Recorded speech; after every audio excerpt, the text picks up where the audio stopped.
الله أمواتا بل أحياء عند ربهم يرزقون فرحين بما آتاهم الله من فضله. محمد وآله السلام اللهم صل على محمد وآل محمد. الحمد لله twebaza Allah subhanahu wa ta'ala oyatusobozeseza okutuuka wano olwaleero.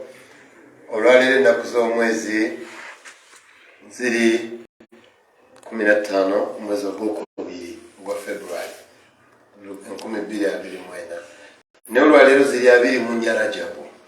Mwezi gwa Rajabu gugenda kulaki gugwako. Hati abagayala okukoleramu ibaada temunenya Mungu. Omugaya gwakungula ki?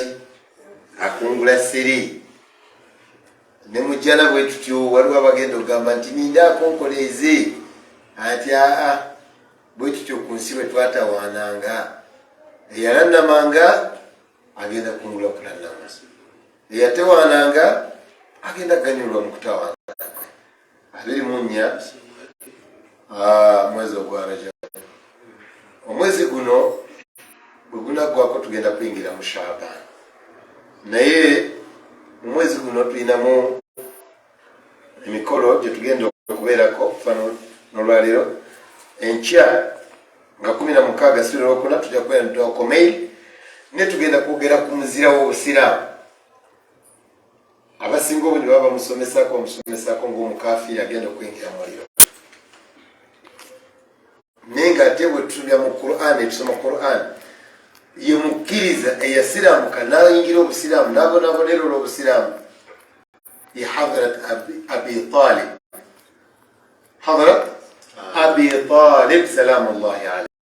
Twagala tulabe Allahumma salli ala Muhammad wa ali. Olunaku lw'enkya lwe tugenda okulaya fankya ng'ennaku z'omwezi 25 omwezi guno gwaki ogwa Rajab. Olunaku olwo lwa 25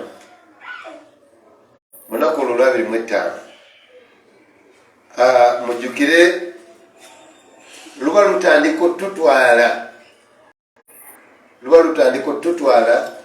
mu lunaku olwa 27 nabbi lwe yalinyisibwawa mu ggulu 27 Rajabu.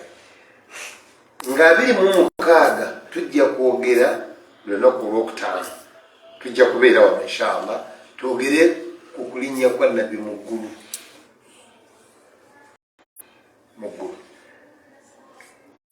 Waliwo ebyama bingi nnyo. Abasinga baba basomesa olunaku olwo 27 Rajabu banyumyako bakazi basiba nviiri aboolugamba bagenda okuyingira omuliro. Mbu omutume kyekyamutwaza mu ggulu kulaba abakazi bali mu muliro, ebyaliwo byonna tebyabikola ki. Ate Kurani eyo Madiina ajja Makka agwe mu lukwe lw'abataagaliza busiraamu kutambula nga bagenda kumutira ku Kaaba. Ngo mutabani wa Imam Ja'far Sadiq gwe bayita Musa al-Kadhim. Musa al-Kadhim imamu w'omusanvu azaalibwa imamu w'omukaaga Imam Ja'far Sadiq ne ono ye Musa al-Kadhim. Nga sinaba kumwogerako, Mungu atugamba mu Qur'ani ekitiibwa nti temusuubira abantu abattiddwa nga battiddwa mu kuweereza busiraamu, kwogera mazima, kutuukiriza Allah subhanahu wa ta'ala byayogera nti babafu. Qur'ani egamba nti wala tahsabanna alladhina qutilu fi sabilillah amwata, temukisuubirangayo, bal ahya'u inda rabbihim yurzaqun. Ate farihin. Kakati aya eno bwe tuba tugisoma njaga kufuma mu katono tudde ku imamu waffe, omuntu akusomesa nti buli ayingira mu kabbuli emunyiga. Aya eno nga siweeyogera. Inshallah bwe tuliba tutuusa okwogera ku kabbuli bonna ebanyiga tugenda inshallah kukiraba ne olunaku lwa imamu ani Musa al-Kadhim bwagamba nti balamu farihin basanyufu omusanyufu atuntuzibwa Muhammad wa alayhi salawat Allahumma salli ala Muhammad eno aya ya Qur'an eri mu sura ya 3 bwoba oyagala kugisoma ne nsalidde okubeera nti ebiseera ebisinga obungi bwe tubawa references zino abamu batukubye ebusu baddanga bwe bagenze muddeyo eka mutunuleko mu Qur'ani aya zino bwe tuzibawa tuba tuzibawadde kusoma ddiini yammwe nze tolina kyogenda kwongera ku yange kubanga abamu muli balimba abamu muwayiriza abamu twagala tukolera tawuba tubiveemu nabamu mubiganiddemu zifuuse culture zammwe nolwekyo bwe nkwa aya eno bajagala osembere okwenenya kiraba kale esura ya 3 okuva ku aya 10:9 otwaliremu ne-17 olabe Allah bwagamba ku bantu abafiira mu kkubo lye nti tebaba bafu balamu era abagabirira ate farihin baki basanyufu aya egyerago ojja kugiraba tawanako olwaleero olabe Mungu byayogera ku bafudde mu kkubo lye kati otandika okulaba sheekhe wo bwaga nti kabuli eyo mulabe eyo siya muzannyo era buli ekyakunyega ntegera mu maaso Mungu agamba farihin wogamba kunyiga mulimu abagenda okunyigibwa yogera ku abo abagenda okunyigibwa abatagenda kunyigibwa mu ntaana nabo boogereko lwaki bono batwala butwazi mu kikutiya bal waliwo n'abantu nabbe be yatugamba nti bwe mubaziika mu ttaka tebagenda kuliibwa biwuka n'okuwunya tebagenda kuwunya n'okuvunda tebagenda kuvunda nabbi abatugamba naye nga byetaaga kukolerera bukolerezi munabitegeera mutya nga temuzze bwe munajja munabitegeera mutya nga temwewaddeyo okusoma kale katugende ku imamu waffe Muhammad wa alayhi salawat Allahumma salli ala Muhammad wa ali Muhammad nga tetunabagenda ku imamu twagala okulaba abantu nga basatu olyoke tulabe lwaki sheekhe weesibye nnyo abantu baafadde ate jjo tubulye ku baafadde kiki kyo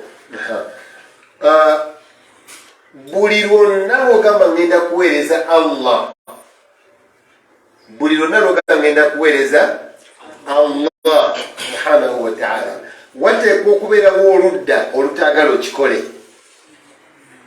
era lufuba obutakituukiriza gweoyagala okikole waliwo oludda olukugaana okikola directly oba indirectly katulabe ku bantu abasooka imamu waffe Musa al-Kadhim biki ebyabatuukako singa obuuza kabaka oba ssekabaka Namrud n'omubuuza nti ani omulabe waasinga mu balabe ajja gamba nti Ibrahimu ye mulabe wange naye omubuuza ensonga lwaki Ibrahimu mulabe wo ajja kukugamba nti lwaki agaana tusinze bakatonda baffe ensobi Ibrahimu emulangwa kugaana abantu kusinza bakatonda baabwe naye mu kusinza bakatonda bano bebagaa tubasinze mulimu okuzanyira ku kitiibwa ky'omuntu Allah kye yamuwa Allah yatuwa amagezi n'amanaga nti lakad karramna bani adamu bwe nawa omuntu amagezi namusukulumya ku bitonde byange byonna ne muwa ekitiibwa nokyo buli muntu yenna azanyira naye n'okkiriza bagazanyireko oba otuyisiza bubi naye ate obogereze Mungu mumutunulire wano mu Uganda wano ensi yaffe tunulira buli ekifo ekiwangaliramu abavubuka abasiraamu kyekifo omuzanyirwa matatu kyekifo omulirwa mayirungi kyekifo ekitagenda mu maaso buli kiseera babeera nga balina endowooza nga zibazaawa mabega kubanga waliwo abayambako okubazanyira ku buki ku bwongo Mungu yakigaana Namrudhu lwaki Ibrahimu atugaana okusinza bano ne tunulya biki ebyali bisinzibwa omuntu yakwatanga entende ku makya n'abumba katonda mu ntende. Ku zuhuri emmere bwe yamubulanga n'akwata omukono gwa katonda gwe babumbye mu ntende n'agwekulako n'agulya ekyemisana. Nengo ne katonda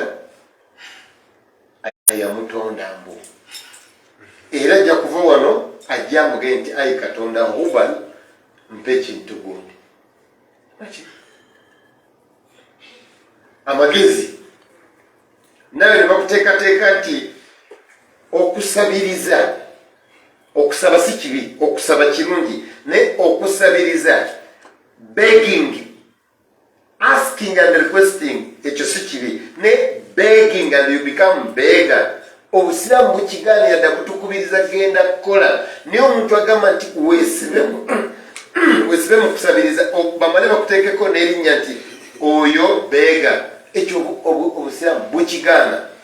Waliwo wano gundi dwa gye tutera okusoma bwe tubeera n'ebizibu ebingi tugisoma bayita Jawshan Kabir. Mu Ramadhan tujja kufa nnyo tugiteekemu emirundi nga mingiko, abanagayala kubanga Ramadhan gundi gwe mwezi gw'okukungula. Tugiteekamu lwaki? Mulimu statement egamba nti no owange gwe atatamwa abasaba nga babeeba n'okubeeba. Mungu yeta okumubeeba tekimuyisa bubi, naye ate Mungu yagaana omuntu okubeeba muntu munne, becoming beggar. Netunulira eri abantu abayinza okusiba mu kusabiriza nga ye tekimunyumira, naawe n'olaba nga kitiibwa nnyo okubeera nti osabiriza, you are beggar. No, obusiraamu bwakigaana. Ibrahim ajja n'eddiini ezaawo ekitiibwa ky'omuntu, amagezi ge gakole, agenda akole. Gamba nti Allah subhanahu wa ta'ala nzuuno nze lukumaani nengenda kutunda entende zange wali ndeetera amagezi gakola. Mungu omusaba kuleeta bakasitoma naye tomugamba Mungu nyanguyizaako gye ngenda okusabiriza. Mungu kikimunyiiza, genda okole. Ono olw'okuba yajja ddyo bano bakatonda abatusiba, kubanga njogera ku mirembe gya Ibrahim naye ne wano ewaffe mu Buganda abantu batuuka ne babalimba nti genda mu ssabo, jjajja Muwanga ajja kuyamba, jjajja Kiwanuka ajja kuyamba, bajjajja tulina bajjajja bayitirivu abo bali awo. Envunza ne ziruma abantu, emploze waffe zanga nakwata ku bajjajja ne zisuka n'okumuluma enkokola zino zonna bajjajja bangana tokwatako bajjajja bugwako banna bakyobo. Kati obusiraamu bulwanyisa amagezi gaddeyo mu mbeera zagezaki eza bulijjo. Namruuzi bw'omubuuza kiki Ibrahim kye yakola, atugaana okusinza bakatonda we. Ibrahim ayaga tusinze Allah, Namruuzi alwanyisa, era ye Namruuzi ku lulwe alaba ng'ono omulabe w'abantu kubanga ayogedde amazima.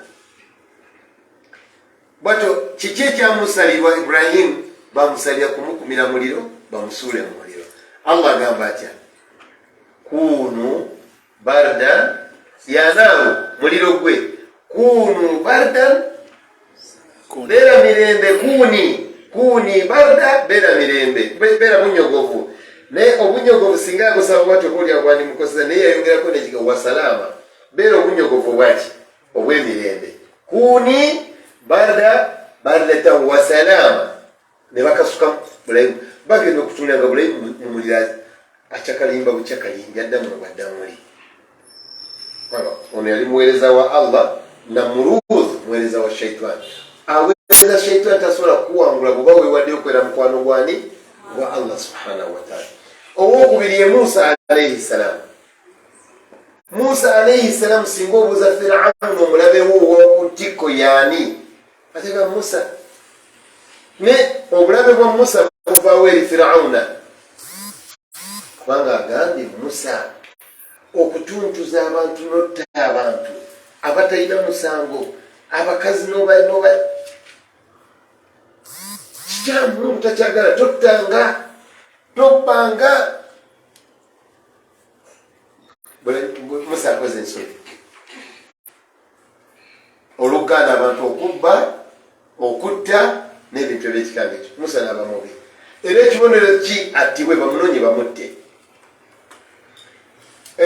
Waliwo essula eri mu Qur'ani omwo egamba nti nno bano abantu abali ne Musa bwe balaba Jamuan bali abagundi bali abasirikale abaza okubano nga babasemberedde bali abasi bagamba Musa gwe Musa yagatusa eno gyotutwala amazzi meere teri gye tuddukira ate abasajja babali uliya Musa olw'okuba mukwano gwa Mungu muweereza gwa Mungu yabagamba atya inna ma'iya rabbi sayahdini ma'iya rabbi wendinze olw'okuba ndi muweereza wa Allah mukwano gwange ali nange sayahdini teyagamba sayansuruni kiba kitegeeza mu buweereza bwa Musa yali tatya sayahdini agenda kunungamya ku kyokkola newankwadde nerya amazzi mwate bano mubalaba balina ebyokukola lyajja kunungamya ku kyokkola mumikirize kati fe abamu oluba okufuna gundi trial tono bweti trial ogenda okula mukwano gwakulyangaga gweno wandyerwanyeeko walinza okubeera bakutuulidde okwebanako kyeki gezaako okutambulako